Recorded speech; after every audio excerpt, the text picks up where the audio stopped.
Today, I'm asking 8 of the top sports technology reviewers on this platform what their favorite watch is if they could choose only one.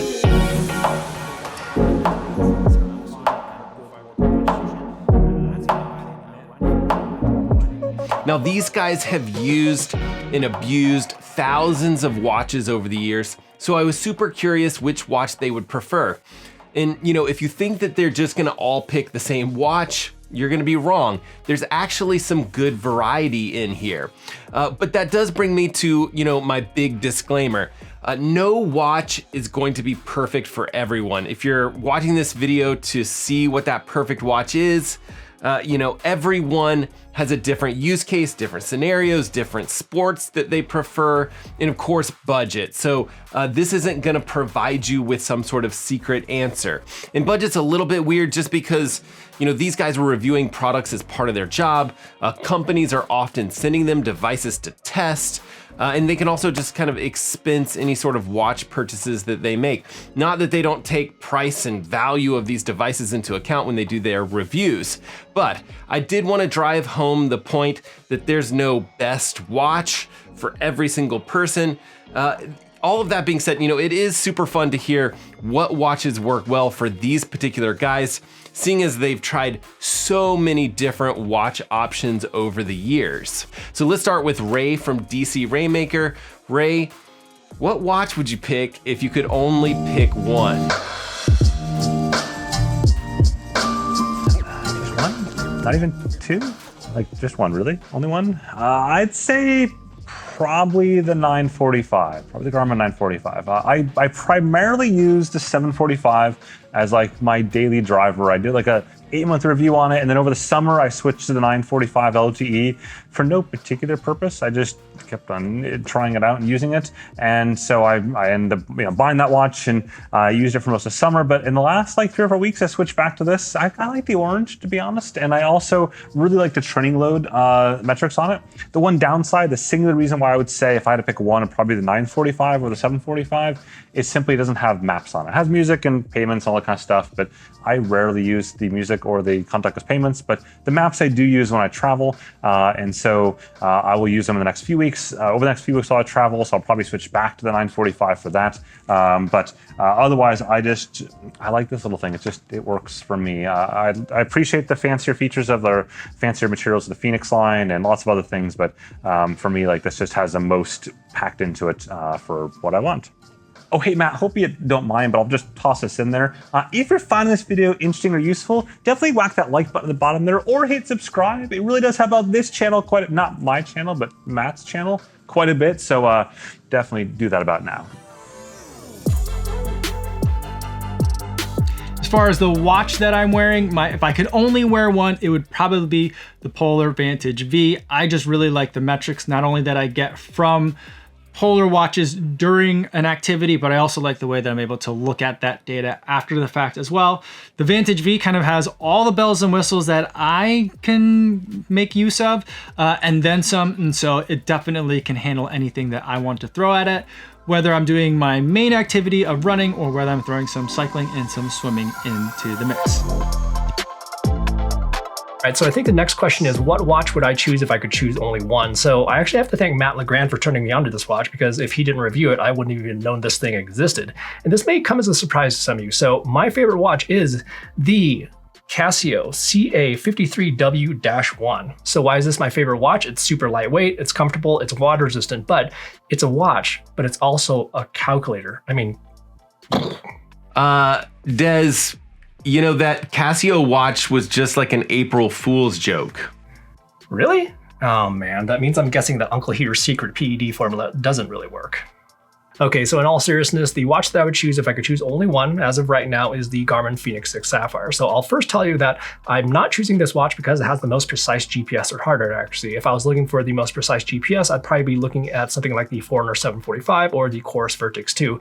And if I was looking for the most precise hardware accuracy, I'd be looking at something like the Apple Watch or the Garmin Forerunner 945 LTE. So if I'm not choosing the Fenix 6 Sapphire because of GPS and hardware accuracy, why would I choose this watch? So it basically comes down to two main things. So first off, it gives a lot of training feedback in terms of my training status, which for the most part is accurate, but there's definitely times where it can be a little bit off. But also being able to keep track of my 7-day training load, as well as my 4-week load focus, as well as my recovery time, those are important metrics for me to keep track of. But the main reason I use the Phoenix 6 Sapphire is because of durability. So I do a lot of mountain biking as well as rock climbing. With those sort of activities, things can happen sometimes, and I've broken a few things. So just having the peace of mind of the metal construction as well as the sapphire glass lens, those are very important to me. There are some other watches that are getting close, and at this point, there's still no perfect watch out there, but at this point, this is the watch that just works best for me. So there you go. And if I had to pick one watch that I would use if I could only use one, it would be the Garmin Enduro. It's not the perfect watch by any means, but it is dependable. I can rely on it for 100 milers. It's accurate enough for me. The feature set is fine. Do I love wearing it 24/7? No, I wish the Apple Watch had all the features of the Garmin Enduro, but they don't. Watches are such a personal decision. I think most of it comes down to, like, do you like wearing it or not? Especially if you could only wear one for the rest of your life. I guess that's what the question was. So unfortunately, I'm kind of having to compromise on a few things to get what I want, but Garmin Enduro would be it. One watch, favorite watch. I have been a Garmin guy for the last 10 years. Absolutely love Garmin. I love the customization of it. And my go-to all-around Garmin watch right now is the Garmin 945, because you can do multi-sport, you can do single sport, you can customize it. And I've been on a really big golf kick lately, so you can actually go and use it for golf distance measuring for every single shot. Dig it.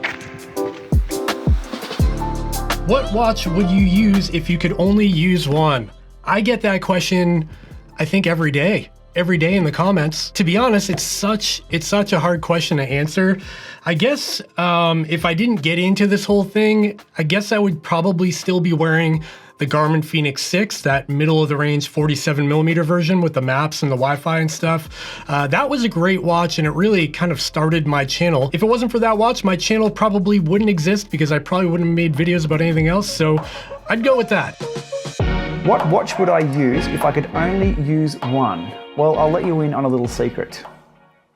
None at all. I prefer not wearing a watch, and for most of what I do, I don't need one. I've got a bike computer hanging off the front of the handlebars, I have my phone in my back pocket, and I've got a computer in front of me. I'll wear a watch every now and then for emergency recording for Strava, such as a walk or a hike, or if one of my head units goes flat, so they're handy in that respect. But day to day, not a fan of them. The technology really isn't progressing as quickly as what I see on bike head units. But if I had to choose one, I'd go the Apple Watch, but give me about 10 times the battery life. Only one watch? This might surprise a lot of you, and it's a watch I generally do not recommend to runners or triathletes. I currently use the Apple Watch 6. It is my first ever Apple Watch. Yes, I waited this long to get an Apple Watch, and I just can't seem to take it off my wrist. Here's the thing about the Apple Watch. I think it's the best smartwatch. I use it for all kinds of things. I'm constantly using the timer, for example. I also use it to manage smart devices in my house, like the TV, lights, security cameras, garage door, etc. However, when it comes to fitness things, it's not really the best fitness watch. The battery is not great, but it does a good job at tracking things like the GPS works, for example, and it works well. So your pace will be okay. Your speed and distance will be okay, but it lacks certain things, like you cannot pair an external sensor, like a power meter, for example. It doesn't do laps, so if you have certain intervals you want to do, you're just not gonna do that without looking for a third-party app, and I personally do not like to download other apps all the time just to do simple things. But it gives me time, distance, pace, and heart rate, and that's really all I care about. But I only use it for running, and on the bike I always have a bike computer, but I like to have it on just for that fall detection feature they released on watchOS 8, and just a quick way to see notifications without having to pull out my phone. Okay, there you have it. Definitely some answers I was not expecting in there, and a good variety of watches in there as well. As for me, I got in trouble last video for not answering my own question. You know, the two watches that I really like as far as like the fit and the feel in the design. The Wahoo Rival, this new watch from Wahoo, it's their first watch. And then also the new Polar Grit X Pro. I just like the way that these kind of feel on my wrist. As far as functionality goes, you know, I would probably put these aside and grab something like the 945 LTE. I've just found that Garmin tends to make, you know, the best watches for swimming, which I've been doing a lot of lately, and it has a solid battery life. You're getting 2 weeks and very accurate GPS. Also, you know, smaller size is just kind of a nice feel on my tiny wrists. And, you know, I have talked a lot about, you know, my favorite watches on my channel. I did a video fairly recently. It was called Best Triathlon Watches in 2021, where I just kind of give my opinion on the situation. And I'll leave a link to that up here and maybe a link in the description if you guys want to check that out. But I'm more curious about you guys. You know, drop down in the comment section of this video. Let me know what watch you're enjoying at the moment, or, you know, why these guys are all wrong and why I'm wrong. And huge thanks to these guys who, you know, agreed to hop on and just help me out with this video series. These guys are, you know, amazing people. I've left links to their channels in the description of this video as well. So if you want to follow any of them, hop down there and make it happen. And next Friday, I'm going to try to post a video just about all of these Black Friday deals that, you know, have really already started. And then the following Friday, I'll come back into this series and I'll ask this same group of guys, you know, how they film their videos. What camera equipment do they use to make all of these videos happen? Hopefully you'll be interested in that. Hopefully you'll join us for that one. But as always, be sure to get out there, swim, bike, run, rinse, and then repeat it all over again. And we will see you guys next Friday.